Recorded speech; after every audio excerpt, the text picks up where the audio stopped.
네, 반갑습니다. 오늘 말씀은 하늘과 바람과 별과 시라는 시집의 제목으로 제가 가지고 왔습니다. 네, 본문 말씀 마태복음 24장 44절에서부터 47절까지 한번 말씀 보시겠습니다. 함께 읽겠습니다. 시작. 이러므로 너희도 준비하고 있으라. 생각하지 않은 때에 인자가 오리라. 충성되고 지혜 있는 종이 되어 주인에게 그 집 사람들을 맡아 때를 따라 양식을 나눠줄 자가 누구냐? 주인이 올 때에 그 종이 이렇게 하는 것을 보면 그 종이 복이 있으리라. 내가 진실로 너희에게 이르노니 주인이 그의 모든 소유를 그에게 맡기리라. 아멘. 이제 성경에서 태초에 하나님이 천지를 창조하셨다라고 이렇게 성경 말씀이 시작됩니다. 그래서 창세기 1장에서는 창조의 날들을 저희에게 설명해 주고 있는데 이제 첫째 날부터 셋째 날까지 혼단 가운데서 하나님께서 기초를 만드시는 이제 3일의 전반부의 말씀과 이제 넷째 날부터 여섯째 날까지 그 만들어진 기초 위에 주님께서 세우시는 그 운행하는 피조물들의 질서, 그것들을 저희들이 이제 성경 말씀을 통해서 그 후반부를 볼 수 있는데 예를 들면 첫째 날에 빛과 어둠을 창조하시면 넷째 날에 해와 달과 별이 또 그 안에서 이제 생성되고 그 날과 밤과 때와 시와 계절과 그 관련된 질서를 이렇게 세우는 것들을 저희가 보게 됩니다. 그래서 저희들이 이제 하나님께서 천지를 창조하셨을 때의 다이와 목적을 가지고 하나님의 완전하신 계획 아래 이 창조가 진행되었다라는 것들을 저희들이 함께 볼 수 있습니다. 다 계획이 있고 다 이유가 있다라는 것을 저희들이 보면 좋겠고요. 이 천하의 만물이 존재하는 이유가 무엇일까라고 저희가 한번 생각해 볼 때 천하의 만물이 존재하는 이유가 첫 번째로 하나님께 영광을 돌리는 것입니다. 우리가 하나님께 영광을 돌린다라는 것은 또 찬양과도 이제 연결이 되어 있는데 우리 시편 19편 1절의 말씀에는 하늘이 하나님의 영광을 선포하고 궁창이 그의 손으로 하신 일을 나타내는도다. 또 이렇게 표현이 되어 있고요. 이제 시편 148편은 그 시편 전체가 이제 하나님을 찬양하는 자연 만물에 대한 얘기가 있습니다. 하늘과 땅과 모든 생물과 또 왕과 남녀노소 모든 사람들이 하나님을 찬양해야 된다. 이렇게 촉구하죠. 3절 말씀만 제가 읽어드리면 해와 달아 그를 찬양하며 밝은 별들아 다 그를 찬양할지어다. 이렇게 되어 있습니다. 그래서 하나님을 찬양하는 것이 천하 만물과 또 지음을 받은 우리와 또 우리를 통해서 주님께 올려드리는 예배들, 이거 하나님께 영광을 돌리는 주된 목적, 창조의 목적이라고 저희가 볼 수 있고요. 두 번째는 하나님께서 만드신 그 피조물들이 하나님의 계심을 나타내는 것입니다. 그래서 로마서 1장 19절에서 20절 말씀을 보면 이는 하나님을 알만한 것이 그들 속에 보임이라. 하나님께서 이를 그들에게 보이셨느니라. 창세로부터 그의 보이지 아니하는 것들 곧 그의 영원하신 능력과 신성이 그가 만드신 만물에 분명히 보여 알려졌나니 그러므로 그들이 핑계하지 못할지니라. 그래서 천하 만물의 안에 하나님의 어떠하심이 분명히 나타나 있다라고 이렇게 되어 있습니다. 그래서 저희가 태양을 생각해 보면은 빛을 발하고 있잖아요. 태양이 빛을 발하는 것은 빛 대신 하나님의 존재성을 태양을 통해서 주님이 저희에게 보여주시는 것, 하나님의 영광을 나타내는 것을 저희들이 생각해 볼 수 있겠죠. 또 모세가 이집트에서 행한 그 10가지 기적들이 다 자연 만물들을 가지고 하는 기적이잖아요. 그래서 그 사람들이 생각하고 있는 그런 한계적인 부분들과 하나님께서 그들이 우상으로 섬기고 있는 것들을 뛰어넘으셔서 실제로 그 자연 만물들을 다스리시는 분이시다라는 것들. 그래서 이 피조물들이 움직이는 것들을 통해서 하나님이 정말 살아계시는구나라는 것을 저희들이 볼 수 있게 되는 것이죠. 그리고 세 번째는 하나님의 언약을 기억하는 것입니다. 그래서 하나님께서 자연을 저희에게 주셨을 때 이제 그레이스가 간증했잖아요. 지금 70번 넘게 보는 무지개를 간증해 주셨는데 우리가 노아가 이제 무지개를 보는 순간 우리는 알잖아요. 무지개를 딱 보면 하나님의 언약이다라는 것을 보면 우리가 뭘 느끼게 되나요? 더 이상 물로 심판하지 않겠다. 이렇게 저희들이 함께 생각해 보게 되죠. 그래서 비전 트립 독일에 갔을 때 또 무지개들을 막 보면서 저희들이 막 흥분하는 이유가 있잖아요. 저 무지개를 보면서 하나님의 언약들을 기억하고 하나님의 신실하심을 기억하게 되는 것이죠. 또 하나는 아브라함의 예를 들 수 있을 것 같아요. 하늘에 무별이 이렇게 딱 있을 때 하나님이 데리고 나가서 무별을 보라라고 말씀하시면 저는 이제 처음 생각해 봤는데 아브라함이 돼서 자녀는 없고 매일매일 고통스러울 때 밤에 딱 나가면 다행스럽게도 그 별들이 매일같이 뜨잖아요. 매일같이 뜨는 별들을 보면서 아브라함이 그 시간들을 견뎌낼 수 있겠구나라는 생각이 말씀을 준비하는 데 드는 거예요. 그래서 아브라함이 진짜 힘들었을 때 그냥 밖에 나가면 하늘에 보이는 별을 딱 보고 생각에 잠기겠지만 하나님께서 주신 그 언약을 기억하면서 오늘 하루도 살아내는 그 아브라함의 삶을 생각해 보게 됩니다. 그래서 하나님께서 주신 이 자연을 통해서 우리에게 주시는 그 은혜를 저희가 한번 생각해 볼 수 있겠습니다. 그래서 하나님의 피조물인 우리들도 어떻게 돼야 되냐? 하나님이 어떠하심을 나타내고 하나님의 언약이 어떤 것인지를 우리가 드러내는 그러한 삶을 살아가야 된다는 것이죠. 그래서 요한일서 4장 16절에 하나님은 사랑이시다라고 얘기하셨고, 요한복음 13장 34절과 35절에 보면 새 계명을 너희에게 주노니 너희가 서로 사랑해라. 너희가 서로 사랑한 것 같이 내가 너희를 서로 사랑한 것 같이 너희도 서로 사랑해라. 그리하면 이로써 모든 사람이 너희가 내 제자인 줄 알리라. 그래서 하나님의 본성이신 사랑이 우리 안에 있고 우리가 그 사랑을 가지고 살아갈 때 우리가 하나님을 드러내는 자들로 살아갈 수 있다라는 것을 저희가 한번 볼 수 있습니다. 그래서 하나님께서 만드신 이런 피조물들이 왜 만들어졌나라는 것들, 그 관점들을 가지고 우리가 한번 윤동주의 자화상이라는 시를 살펴보면 좋겠습니다. 가을이 깊어지니까 한번 우리 시를 묵상해 보는 것으로. 그래서 윤동주가 이제 1945년 일본 후쿠오카 형무소에서 사망을 하고 이제 1948년에 그가 죽은 후에 이제 그가 원래 가지고 있었던 육필 원고가 이제 사람들에게 의해서 모집돼 가지고 하늘과 바람과 별과 시라는 이 제목의 유고 시집으로 출판이 되었습니다. 그래서 여러 시집들이 있는데 저는 이제 말씀 묵상하는데 자화상이라는 작품이 묵상돼서 같이 보면 좋겠다 해서 가져왔습니다. 자화상을 한번 볼게요. 혹시 읽어주시고 싶으신 분 있으십니까? 산모퉁이를 돌아 논가 외딴 우물을 홀로 찾아가선 가만히 들여다봅니다. 우물 속에는 달이 밝고 구름이 흐르고 하늘이 펼치고 파란 바람이 불고 가을이 있습니다. 그리고 한 사나이가 있습니다. 어쩐지 그 사나이가 미워져 돌아갑니다. 돌아가다 생각하니 그 사나이가 가엾어집니다. 도로가 들여다보니 사나이는 그대로 있습니다. 다시 그 사나이가 미워져 돌아갑니다. 돌아가다 생각하니 그 사나이가 그리워집니다. 우물 속에는 달이 밝고 구름이 흐르고 하늘이 펼치고 파란 바람이 불고 가을이 있고 추억처럼 사나이가 있습니다. 그래서 이 말씀을 제가 이제 묵상하면서 이 시를 보는데 이런 묵상들이 돼서 제가 좀 적어봤습니다. 그래서 한 사나이가 우물가로 찾아가서 가만히 이렇게 우물을 들여다보는데 그가 우물을 가만히 들여다보니까 그 고요한 우물에 거울에 비친 듯이 이렇게 자연 만물들이 비쳤을 거잖아요.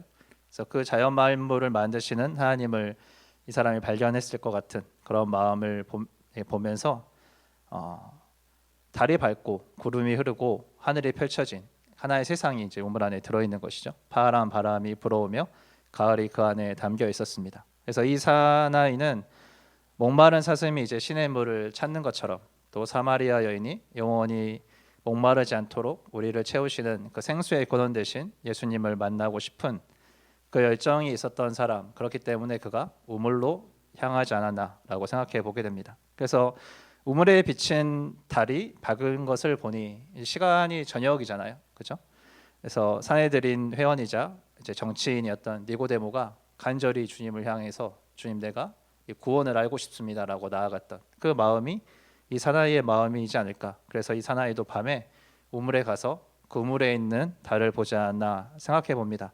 생수의 근원이신 주님을 닮아서 우물의 물이 너무 맑고 깨끗했다라는 생각이 이제 들면서 이 우물이 사실은 예수 그리스도를 향해서 나아가는 그의 마음을 이제 표현한 것처럼 보여지고, 그 예수님 안에서 펼쳐지는 자연 만물들을 볼 때 저희가 한번 방금 보았던 그 말처럼 그 안에서 하나님의 창조하심을 보면서 하나님의 어떠하심을 이렇게 생각했을 것 같습니다. 그런데 이 사나이가 이제 한 가지를 발견하게 돼요. 이 하나님께서 만드신 그 자연 만물 가운데 한 가지 부적절한 부조화를 이루고 있는데 그게 사실은 자신이에요. 한 사나이가 있는데 곧 우물에 비친 자신을 발견하게 됩니다. 그래서 온 자연 만물이 하나님을 드러내고 하나님의 섭리대로 살아가고 있는데 딱 한 사람, 거기 갑자기 서 있는 한 존재가 예수님의 존재를 드러내고 예수님처럼 살아가야 되는데 그렇지 못하구나라는 것을 발견하면서 그곳에 서 있게 되는 거죠. 그래서 자신의 그 연약함을 발견한 사람이 이제 갑자기 사람이 미워지는 거예요. 내가 싫구나. 그러다가 갑자기 또 돌아가면서 예수님을 떠나서는 살 수 없잖아요. 다시 또 우물로 돌아옵니다. 가다가 예수님 안에 있던 그 사나이가 생각이 나서 다시 예수님께로 돌아오는 그 모습. 그리고 또 다시 보니까 여전히 미워. 여전히 미운 자신을 보고 인간아 너는 왜 이러니라고 생각을 하면서 이제 또 다시 또 미워지는 그 모습을 쭉 봅니다. 그래서 돌아온 탕자처럼 예수님께로 돌아가 보니까 다행히 아직 그 우물 안에 자기가 있는 거예요. 예수님이 나를 버리지 않고 예수님께로 나아가면 언제나 내가 그 우물 안에 주님이 만드신 세상 안에 존재하고 있는 것을 보게 되는 것이죠. 그래서 예수님께서 우리를 버리시지 않고 나는 계속 반복해서 주님을 닮아가려고 하지만 넘어지고 그런 모습들을 쭉 흘러갈 때 이 한 가지 단어가 추가됩니다. 우물 속에는 주님께서 만드신 자연이 있고 이제 한 단어가 추가되죠. 뭐냐면 추억이 그곳에 이제 존재하게 됩니다. 그래서 추억은 이제 생각해 보니까 두 가지인 것 같아요. 자신이 지나왔던 과거의 모습일 수도 있고 이 자연 환경 가운데 자신이 추억처럼 그곳에 있는 게 너무 당연한 것처럼 예수님 안에 내가 그곳에 당연히 있어야 된다라는 그런 이 마음들을 표현하고 있지 않았나. 저의 묵상이니까 틀릴 수도 있습니다. 어쨌건 이런 마음을 가지고 말씀의 서두와 이제 시를 살펴볼 때 중요한 것은 천하 만물과 우리 인간이 하나님께서 만들어 놓으신 그 섭리와 이유를 따라서 살아가고 있다라는 거죠. 그런 인생을 살아가고 있고 천지의 창조가 시작된 것 같이 우리에게는 예수님께서 다시 오시는 그 다가오는 끝의 시간도 존재하고 있다라는 것입니다. 그래서 그 시간 곧 끝이자 우리에게 새로운 영원의 시작이 계획되어 있다라는 것을 저희가 보게 됩니다. 오늘 본문 말씀 마태복음 24장에서는 주님의 다시 오심과 세상의 끝에 대해서 이야기하고 있습니다. 그래서 다니엘을 통해서 예언된 것과 같이 멸망에 가증한 것이 거룩한 곳에 서게 되면 창세 이후로 없었던 큰 환란이 있을 것이다 라고 이렇게 주님이 말씀하십니다. 마태복음 24장 29절에서 31절을 제가 읽어드릴게요. 그날 환란 후에 즉시 해가 어두워지며 달이 빛을 내지 아니하며 별들이 하늘에서 떨어지며 하늘의 권능들이 흔들리리라. 그때 인자의 징조가 하늘에서 보이겠고 그때 땅의 모든 족속들이 통곡하며 그들이 인자가 구름 타고 능력과 큰 영광으로 오는 것을 보리라. 그가 큰 나팔 소리와 함께 천사들을 보내리니 그들이 그의 택하신 자들을 하늘 이 끝에서 저 끝까지 사방에서 모으리라. 그래서 그날이 되면은 이제 해와 달은 빛을 내지 않고 어두워지고 별들도 떨어져서 그 권능이 흔들린다라고 성경에 이렇게 기록되어 있습니다. 참 빛이신 주님께서 이 땅에 오시기 때문에 그동안 주님의 그 빛을 드러내는 역할을 했던 것들이 더 이상 빛을 낼 필요가 없게 되는 거죠. 그래서 그들이 빛을 내는 것들을 그치고 참 빛인 주님께서 이 땅에 오시는 그 일들을 이제 보게 됩니다. 우리 주님께서만 구름을 타시고 큰 능력과 영광 가운데 오셔서 그의 택하신 자들을 모으시는 일을 하게 됩니다. 택하신 자들은 구원을 받고 구원받지 못하는 자들은 통곡할 수밖에 없는 그 끝을 이제 맞이하게 되는 것이죠. 그런데 이 끝이 마침의 끝이 아니라 새로운 시작을 위한 끝인 것이죠. 우리에게는 영원한 생명을 향한 주님의 부활의 산 소망이 저희에게 주어지는 것입니다. 그래서 빛을 잃어버린 해와 달과 별이 임무를 다하고 사라지지만 하나님께서 예비하신 새하늘과 새 땅에 소망이 있고 그곳에 참 빛 대신 우리 주님이 계시는 것입니다. 천지는 없어질지언정 예수님의 말씀은 영원하며 영원히 예수님을 예배할 나라가 우리 가운데 소망으로 이렇게 다가오게 되는 것이죠. 그래서 오늘 저희가 오전에 묵상했던 것과 같이 하나님께서 창조하신 이 섭리의 시작과 주님께서 다시 오시며 완성되실 그 마침 안에서 우리가 우리의 인생을 나그네의 삶을 살면서 살아가고 있습니다. 그래서 우리에게는 이제 부활의 산 소망을 우리가 가지면서 살아갈 수 있는 것이죠. 고린도전서 15장 51절과 52절 말씀들을 보면 보라 내가 너희에게 비밀을 말하노니 우리가 다 잠잘 것이 아니요 마지막 나팔에 순식간에 호련히 다 변화하리니 나팔 소리가 나매 죽은 자들이 썩지 아니할 것으로 다시 살고 우리도 변화하리라. 이 썩을 것이 불갑을 썩지 아니할 것을 입겠고. 그래서 우리는 썩어질 육체를 가지고 있는 사람들입니다. 그래서 다 사라져 버릴 것들이지만 주님께서 그러나 우리가 부활하게 되면 온전한 육체를, 거듭난 육체를 우리가 가지게 된다라고 주님께 그렇게 해서 말씀하시죠. 그래서 모든 것을 새롭게 하시고 온전하게 하시는 천지를 새롭게 하시고 우리의 모든 육체까지도 새롭게 하신 우리 주님. 그런데 우리 주님만이 그 부활하신 육체 가운데 우리를 사랑하신 사랑의 흔적을 가지고 계십니다. 그래서 부활하신 모습으로 제 아들이 찾아왔을 때 옆구리에 손을 넣어보라고 하시죠. 사랑의 흔적이 남아 있습니다. 내가 바로 너를 사랑해서 십자가에 못 박히고 창에 찔렸다. 바로 그 예수다. 그래서 우리가 모든 것이 다 온전하여서 그 영광 가운데 있을 때 딱 한 분 부조화를 이루는, 무엇인가 흠이 있고 상처가 있는, 그런데 그것이 우리를 사랑한 흔적이다라고 말씀하시는 우리 주님을 보게 될 때 모든 시선이 주님께 집중되게 될 수밖에 없고 우리가 주님을 그 사랑의 감격 가운데 예배할 수 있는 그 시간으로 우리가 들어가게 되는 것, 이것이 우리에게 주어진 부활의 산 소망이라고 생각이 됩니다. 이제 마태복음 24장에서 무화과 나무의 비유와 노아의 때 도둑의 비유로 우리가 때를 분별하고 깨어 있어야 함을 알려주는 것이죠. 그래서 무화과 나무가 열매를 맺는 걸 보면 어떤 시즌인지 알겠니? 그러니까 우리가 도토리가 지금 맺혀지면 가을이라는 것을 아는 것처럼 자연을 통해서 메시지가 주어진다라는 것을 말씀하시고, 이 천지가 흔들리고 하늘과 해가 달이 별을 빛을 잃고 하는 그 때가 바로 어떤 때인지 너희들이 알아야 되고 이 시간을 준비해야 된다라는 것이죠. 노아의 때처럼 순식간에 올 것이다. 도둑이 얘기하지 않고 오는 것처럼 순식간에 올 것인데 그래서 너희가 깨어 있어야 된다라고 이렇게 말씀하십니다. 그런데 우리가 지금 보고 있는 것 중에 두 가지가 있죠. 하나는 무엇입니까? 주님이 오셨는데 우리는 너무 기쁜데 통곡할 자들이 있다라는 것이죠. 그래서 우리가 이 부분들을 생각해 보면서 오늘 본문 말씀인 44절에서부터 47절 말씀을 함께 다시 읽어보겠습니다. 시작. 이러므로 너희도 준비하고 있으라. 생각하지 않은 때에 인자가 오리라. 충성되고 지혜 있는 종이 되어 주인에게 그 집 사람들을 맡아 때를 따라 양식을 나눠줄 자가 누구냐? 주인이 올 때에 그 종이 이렇게 하는 것을 보면 그 종이 복이 있으리로다. 내가 진실로 너희에게 이르노니 주인이 그 모든 소유를 그에게 맡기리라.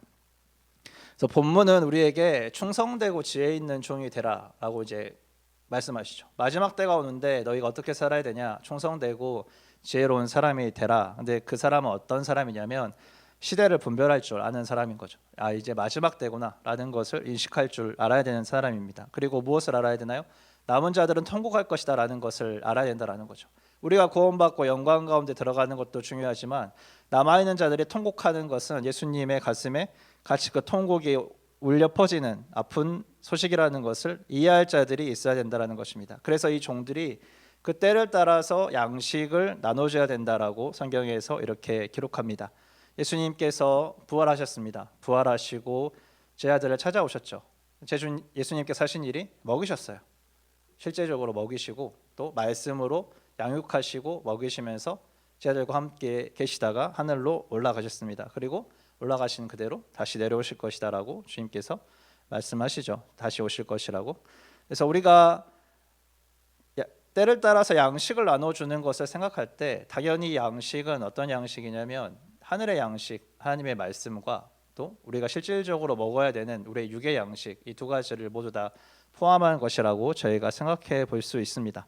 우리는 때를 따라서 양식을 제공해야 한다는 것이죠. 지금 우리가 이 양식을 제공해야 된다라는 주제를 함께 보는 것은 이제 우리가 11월과 12월 또 계속해서 내년에 함께 해 나갈 이 복음 전도에 대한 것들, 또 청년들을 향해서 우리가 나아가야 되는 것들을 함께 묵상해 보면서 또 글로벌 청년들을 향해서 함께 나아가는 것, 이런 것도 되게 저희들이 함께 생각해 볼 좋을 주제인 것 같습니다. 최근에 이제 목사님과 함께 이쪽을 걸으면서 자연스럽게 얘기를 나누다가 제가 옛날에 선교단체에서 그냥 돈 없고 가난한 청년들이 와서 밥 먹고 예배드리고 서로 놀고 재밌게 지내던 모습을 지금 한국의 청년들한테 적용시키면은 안 통할 것 같은 거예요. 애들이 별로 관심이 없을 것 같은 거예요. 근데 한국에 와 있는 외국인 학생들한테, 유학생들에게 우리가 이런 말씀을 전하고 일용할 양식을 주는 것들을 계속해서 제공하는 것, 그것은 제 안에 해볼만 하겠다라는 딱 확신이 딱 오는 거예요. 이거는 효과가 있을 수 있겠다, 도전해 볼만 하겠다, 애들을 먹여야겠다라는 생각이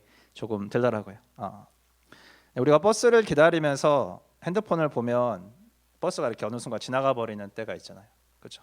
네. 저 한두 번 있었는데 우리가 은혜의 바람이 불어올 때 바람이 우리를 이렇게 스쳐 지나가게 하지 말고 생기의 바람이 육신에 스며들어서 생명이 된 것처럼 또 마른 뼈들이 살아나서 하나님의 군대가 되는 것처럼 이 땅 가운데 주님의 은혜의 바람이 이렇게 불어와서 하나님의 은혜의 역사가 일어나고 그 바람이 확장되어서 이제 열방을 향해서 흘러가는 그러한 시기를 저희들이 바라보면서 기도하면 좋겠습니다. 때를 분별하고 지금은 힘을 내서 기도하고 전도해야 될 때다라는 것을 함께 나누고 싶습니다. 이렇게 우리가 충성된 종으로 살아갈 때 우리가 영광의 기업을 받게 되는 주님의 지혜로운 종이 될 줄을 믿습니다.